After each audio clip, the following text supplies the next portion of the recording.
Good morning everyone. I hope you all are good and happy at home. तो बेटा आज हम पढ़ेंगे आपकी जो रीडर बुक है उसका सुनहरी धूप, जो आपकी रीडर बुक है उसका चैप्टर नंबर 13। चैप्टर नंबर 13 कौन सा हमारा? कुछ नए मन भावन खेल।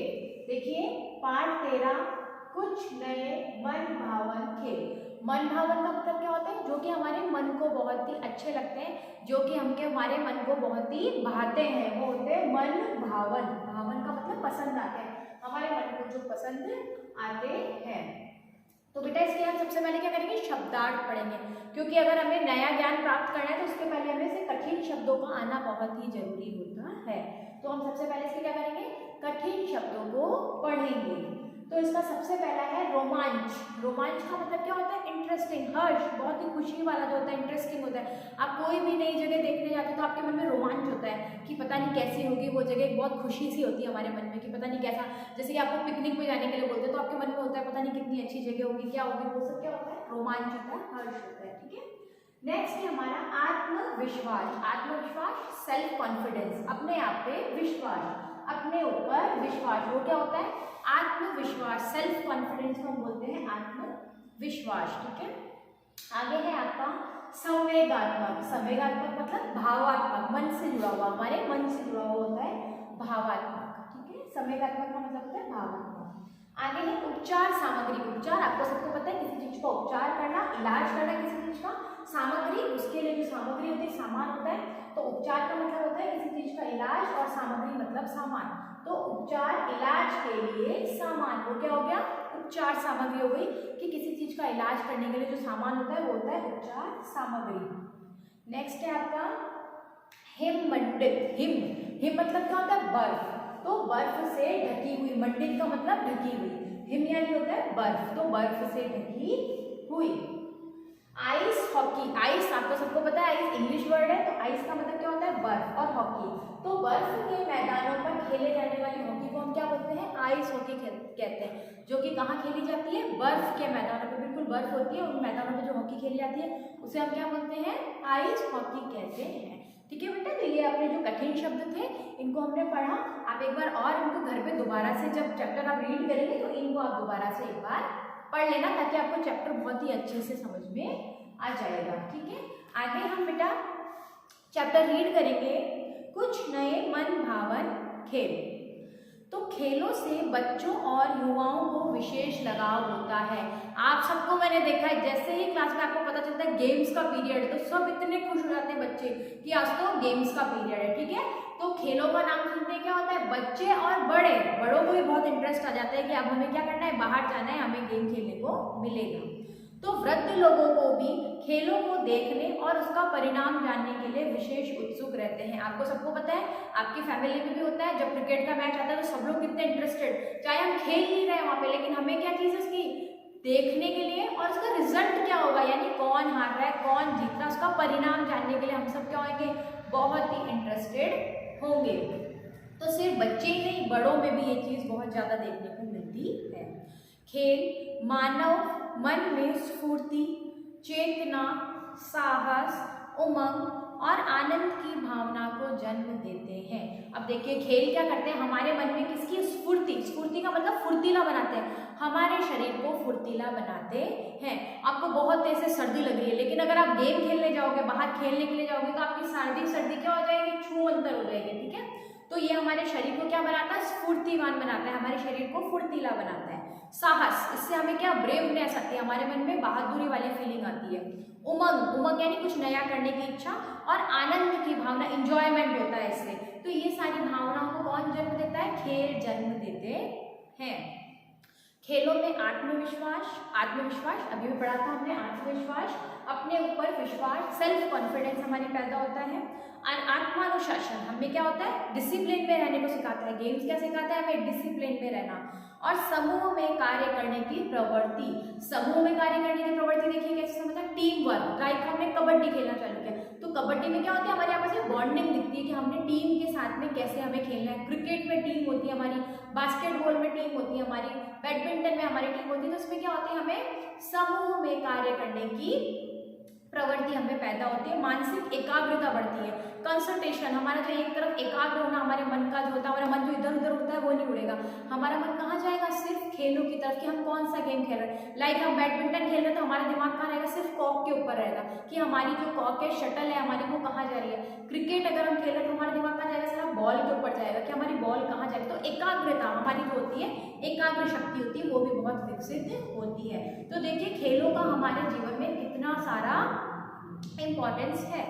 तो वर्तमान शिक्षा प्रणाली में, हमारे जो अभी की जो शिक्षा प्रणाली है, हमारे जो एजुकेशन है, उसमें खेलों को पाठ्यक्रम का अनिवार्य अंग स्वीकार किया गया है। आपको पता ही होगा, आपके भी डेली एक गेम का पीरियड आता है, तो आजकल क्या हो गया, हमारा जो सिलेबस है उसमें इस चीज को इंक्लूड किया हुआ है कि खेल का क्या पाठ्यक्रम है, खेल की क्या इम्पोर्टेंस है। इस पाठ में कुछ नए मन भावन खेलों के विषय में भी बताया गया है। मन भावन जो कि हमारे मन को बहुत ही पसंद आते हैं, मन भावन खेल, उनके बारे में भी हमें इस चैप्टर में पढ़ने को मिलेगा। तो बेटा आगे हम पढ़ेंगे, जो कर्म हमें प्रसन्नता प्रदान करते हैं वे ही हमें बुद्धिमान बनाते हैं। जो कर्म, कर्म का मतलब होता है जो भी हम काम कर रहे हैं, अगर उससे हमें खुशी मिल रही है, कोई भी काम हम कर रहे हैं अगर उससे हमें खुशी मिलती है तो उसे हमारी क्या होगी, उससे हमारी बुद्धि होती है, बुद्धिमान बनते हैं हम, उससे हमारा क्या होता है, दिमाग तेज होता है। किसी भी काम को करने में अगर हमें खुशी हो रही है, ये नहीं कि बिना मन से अगर आप कोई काम करो, चाहे वो पढ़ाई हो चाहे स्कूल आना हो, अगर आप बिना मन से करोगे तो उसका कोई भी मतलब नहीं है। ये सब चीजें अगर हमने इंटरेस्ट के साथ, अपने मन के साथ की तो इस सब का हमें रिजल्ट भी क्या होगा, बहुत ही अच्छा मिलेगा। ठीक है, आगे पढ़ेंगे हम।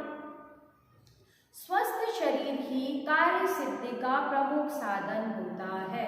स्वस्थ शरीर, आपने भी आप तक ये पढ़ते हुए आए ना, स्वस्थ शरीर में ही स्वस्थ मस्तिष्क में स्वस्थ शरीर का निवास होता है। जो अच्छे व्यायाम, खेल कूद इनमें ध्यान देता है उसका क्या होता है, दिमाग भी बहुत तेज होता है और वो हेल्दी भी बहुत होता है, बहुत ही स्वस्थ रहता है। तो स्वस्थ शरीर ही कार्य सिद्धि का प्रमुख साधन होता है। अगर हमारा स्वस्थ शरीर है तो हमारा काम क्या होगा, अपने आप ही हो जाएगा, किसी भी काम को करने में हमारा मन लगेगा। लेकिन हमारा शरीर ही स्वस्थ नहीं है तो हमारा किसी भी काम में मन नहीं लगने वाला। कहा भी गया है, शरीर माध्यम खलु धर्म साधनम, अर्थात उत्तम स्वास्थ्य के लिए व्यायाम और खेल अनिवार्य है। उत्तम स्वास्थ्य बहुत अच्छा, अगर हम चाहते हैं हमारा स्वास्थ्य रहे तो उसके लिए क्या है, हमें खेल बहुत ही अनिवार्य है। खेल का मतलब एक्टिविटी, हमारे शरीर में एक्टिविटी बहुत ही जरूरी है। नहीं तो हम क्या हो जाएंगे, लेजी हो जाएंगे, बिल्कुल आलस ही आलस आता रहेगा। आजकल के बच्चे क्या करते हैं, इंडोर गेम्स में ज़्यादा इंटरेस्टेड होते हैं, वो बाहर जाते ही नहीं है, क्योंकि बच्चों को क्या रहता है आजकल, फोन और टीवी, दो चीज़ों से वो तीसरी जगह बाहर ही नहीं निकलते और उससे उनकी बॉडी में क्या आ गई, लेजीनेस आ गई, वो बिल्कुल आलसी हो गए। अब पहले के बच्चे बाहर खेलते रहते थे तो उनमें फुर्ती रहती थी, लेकिन आजकल तो बेटा हमें क्या करना है, व्यायाम पे और खेल को बिल्कुल कंपलसरी कर देना है कि हमें इतने टाइम व्यायाम करना भी जरूरी है और हमारे लिए आउटडोर गेम्स भी बहुत ही इंपॉर्टेंट है। तो बच्चों तो खेल का नाम सुनते ही प्रसन्न हो जाते हैं। बच्चे, अभी बात हुई थी अपनी, जैसे खेल का नाम लेते हैं वैसे बच्चों को तो बहुत खुशी होने लग जाती है। विद्यालय में खेल के कालांश, कालांश मतलब पीरियड जो आते हैं ना, 1 to 8 पीरियड जो आते हैं अपने, तो विद्यालय में जो खेल के कालांश होते हैं उनके दौरान मैदान में दौड़ने भागने, तरह तरह के खेल खेलने, योगाभ्यास या व्यायाम करने में बच्चों को बड़ा आनंद आता है। ये सारी एक्टिविटी आपके स्कूल में होती है, आपको भी पता है ये वाली बात। योगा का पीरियड आता है आपके स्कूल में, गेम्स भी हम सिखाते हैं, गेम्स भी आपको खेलने का मौका मिलता है। तो इन सब में क्या होता है, बच्चों को बहुत ही आनंद आता है। सब अपने अपने हिसाब से, किसी को टाइकोंडो पसंद है वो टाइकोंडो में जा रहा है, किसी को योगा पसंद है वो योगा में जा रहा है, किसी को गेम्स में इंटरेस्टेड है, कोई कबड्डी में, कोई बैडमिंटन में। तो सभी में आपको क्या है, प्रसन्नता मिलती है। सबको अपना अपना इंटरेस्ट होता है, कोई किसी चीज में इंटरेस्टेड होता है। खेलने से निर्भयता, उमंग, निर्भयता मतलब ब्रेवनेस आती है, उमंग आती है, किसी चीज को नया करने की उमंग। आत्मानुशासन, सेल्फ कॉन्फिडेंस, समूह में काम करने की प्रवृत्ति, जैसा कि अभी अपन ने पढ़ा था, ऊपर भी पढ़ा था, समूह में ग्रुप में काम करना सीखा जाता है। और प्रकृति से प्रेम की भावना जागृत होती है। प्रकृति, नेचर होता है, उससे भी हमें क्या होती है, प्रेम की भावना की जागृति होती है। तो कबड्डी का खेल हो या क्रिकेट का खेल हो, जरूरी नहीं कि वो कबड्डी हो, चाहे क्रिकेट हो, स्कीइंग हो या राफ्टिंग हो, पैराग्लाइडिंग हो या फिर बैलूनिंग हो, सभी प्रकार के खेल हमारे जीवन में रोमांच, साहस और आत्मविश्वास की भावना जगाते हैं। ये जितने भी मैंने खेलों के नाम लिए, इनको हम आगे से अभी डिटेल से इनकी डिटेलिंग पढ़ेंगे अभी हम कि किस किस किस गेम में क्या क्या होता है, इन सब की डिटेल हम अभी आगे पढ़ेंगे। तो इन सब से क्या होता है, हमारे मन में आत्मविश्वास जागृत होता है। खुला आसमान हो या नदी की वेगवती धारा, खुला हुआ आसमान हो या फिर बहती हुई नदी, वेगवती का मतलब होता है, वेगवती मतलब बहती हुई नदी, बर्फीली पहाड़ियां हो या फिर समतल हरे भरे मैदान, खेल तो कहीं भी खेले जा सकते हैं। कई क्या होते हैं, बहाने बनाते हैं कि खेल यहाँ नहीं, खेल वहाँ नहीं, ऐसा कुछ भी नहीं है। अगर मन में खेल खेलने की इच्छा है तो खेल कहीं भी खेले जा सकते हैं।